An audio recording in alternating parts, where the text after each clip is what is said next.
Samajwadi party के प्रदेश के अध्यक्ष और हमारी पार्टी के महाराष्ट्र के नेता अबू आसिम आजमी साहब के बुलाने पर हम सब लोग इस रोजा अफ्तारी पे शामिल हुए हैं। मैं उनका धन्यवाद देता हूं, आभार प्रकट करता हूं और जितने भी साथी उनके आए थे मैं उन सबको मुबारकबाद भी देता हूं। हमारे देश की सबसे बड़ी पहचान यही है, यही हमारी हिंदुस्तानियत है कि हम एक दूसरे के त्योहारों में शामिल होते हैं, हम एक दूसरे की खुशियां बांटते हैं। ये त्योहार ऐसे हैं जहां हमें एक दूसरे से गले मिलने का मौका मिलता है। अभी कुछ दिन पहले होली का त्योहार निकला है जिसमें रंगों से मिठाई बांट करके और गले मिल करके हम लोगों ने त्योहार मनाया। और आने वाले समय में ईद आ रही है, उसमें भी मिठाई सिवई खा करके हम एक दूसरे से गले मिल करके एक दूसरे को मुबारकबाद देते हैं। यही हमारे देश की सबसे बड़ी पहचान है, यही हमारी मिली जुली संस्कृति है, यही हमारी गंगा जमुनी तहजीब रही है, यही हमारा आपस का प्रेम, व्यवहार, सम्मान और एक दूसरे के प्रति आदर, यही हमारी हिंदुस्तानियत को और मजबूत करता है। आज हिंदुस्तानियत पर सबसे ज्यादा सवाल खड़े हो रहे हैं, इसलिए हम सबको मिलजुल करके जो हमारी संस्कृति रही है, परंपरा रही है, हम त्योहार मनाएं, एक दूसरे से गले मिलें, एक दूसरे के कार्यक्रमों में शामिल हों। सड़क पर नमाज पढ़ने पर पासपोर्ट जब्त किया जाएगा, मिनट में जो देखिए, जो लोग काम नहीं करते हैं, आज का जमाना क्या है कि लोग नौकरी चाहते हैं, रोजगार चाहते हैं। जो लोग काम नहीं कर पाए हैं, जो नौकरी नहीं दे पाए, रोजगार नहीं दे पाए, जो आज एलपीजी नहीं दे पा रहे हैं, और एलपीजी का उत्तर प्रदेश के लोगों ने तो नया नाम निकाला है, लापता गैस। ये लिक्विड पेट्रोलियम गैस नहीं, लापता गैस है।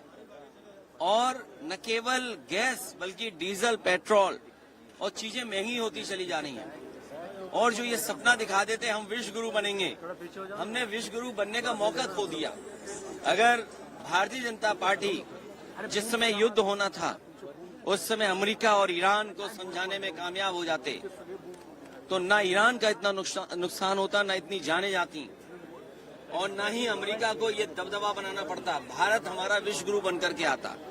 लेकिन अजीब लोग हैं, हर मौका खो देते हैं। अब सोचिए रुपया कहाँ पहुंचेगा, सेंसेक्स कहाँ जा रहा है।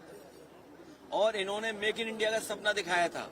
मुझे नहीं पता महाराष्ट्र में कितनी जंग लगी होगी जो ये शेर बनाया था एक इन्होंने, लेकिन यूपी में तो जंग लग गई है।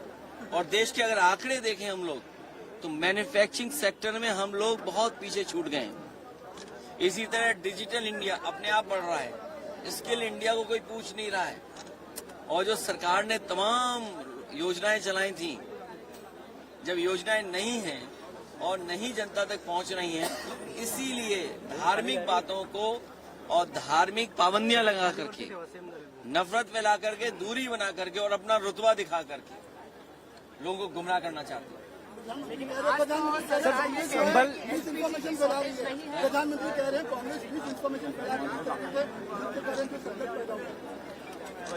मैं समझा नहीं। प्रधानमंत्री कह रहे हैं कांग्रेस जो है मिसइंफॉर्मेशन फैला रही है। वैसे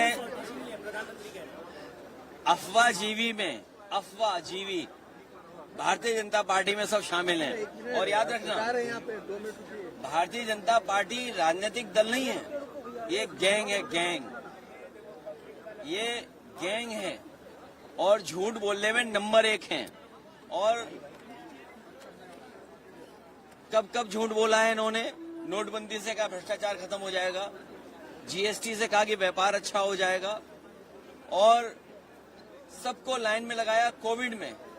और आज फिर कौन नहीं जानता कि एलपीजी नहीं है।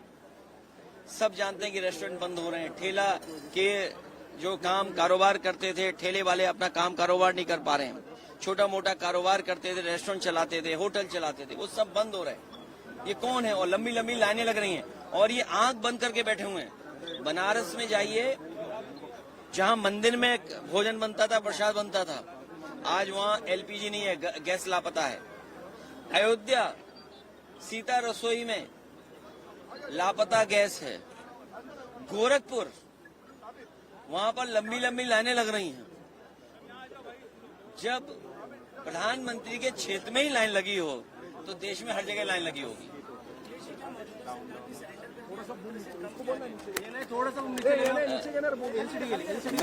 मैं वो शब्द नहीं ढूंढ पा रहा हूँ कि मैं क्या कहूँ, लेकिन सच्चाई ये है कि भारतीय जनता पार्टी के सबसे बड़े प्रधान सांसद जी ने विश्व गुरु बनने का मौका छोड़ दिया है। और जिस तरह डील हो रही है, डील एक तरफा नहीं होती है, डील नहीं है ये, ढील दे दी है, अपना बाजार उनको दे दिया है। कभी चीन को बाजार दे दिया, अमेरिका को बाजार दे दिया, तमाम यूरोपियन देशों से फ्री ट्रेड एग्रीमेंट कर लिया। अगर फ्री ट्रेड एग्रीमेंट उन देशों से होगा, उन देशों की चीजें आपके बाजार में आएंगी तो आपके कारोबारियों का क्या होगा। इसीलिए मैन्युफैक्चरिंग सेक्टर ग्रोथ नहीं कर रहा है और जब चाहते हैं तब आपका सेंसेक्स नीचे चला जाता है। आखिर सेंसेक्स इतना क्यों धड़ाम से गिरता है जाकर? सर, कोलकाता में शशि पंजा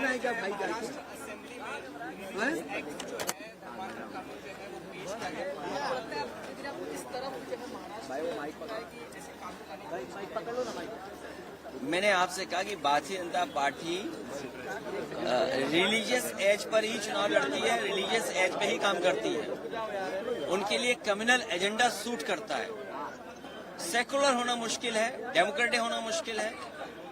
और सबसे बड़ा सवाल यह है कि भारतीय जनता पार्टी ने बाबा साहब भीमराव अम्बेडकर जी का संविधान और संविधान के तहत आरक्षण और आरक्षण के तहत जो हक और सम्मान मिलता था वो छीना है। लोग उसकी चर्चा न करें, लोग उसकी बात न करें, इसीलिए समय समय पर ये रिलीजियस एजेंडा अपना सामने करते हैं। सर, बंगाल के चुनाव नजदीक आ रहे हैं, तृणमूल की मंत्री शशि पंजा के घर पत्थरबाजी हुई है, भाजपा पे आरोप लगाया उन्होंने। भारतीय जनता पार्टी बहुत पत्थरबाज है पुरानी,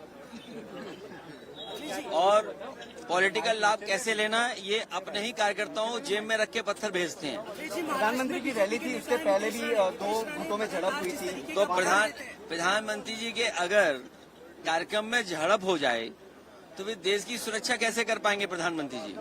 अखिलेश जी, अब हाईकोर्ट के डिसीजन को किस तरीके से आप देखते हैं, जो बॉम्बे इलाहाबाद बरेली के लेके जो नमाज को लेकर डिसीजन आया है? घर में कोई भी अपने धार्मिक कार्यक्रम कर सकता है। प्रशासनिक लोगों ने जानबूझ करके नफरत फैलाने के लिए ये कार्रवाई की थी। ऐसे अधिकारियों के खिलाफ कठोर कार्रवाई हो। 2027 के चुनाव की बात करें तो जिस तरीके से आपकी 2027 बहुत अच्छी सीटों से समाजवादी पार्टी जीतने जा रही है, इसीलिए भारतीय जनता पार्टी घबराई हुई है। उनके अनरजिस्टर्ड लोग यूपी में ज्यादा रह रहे हैं, यूपी में ज्यादा घूम रहे हैं।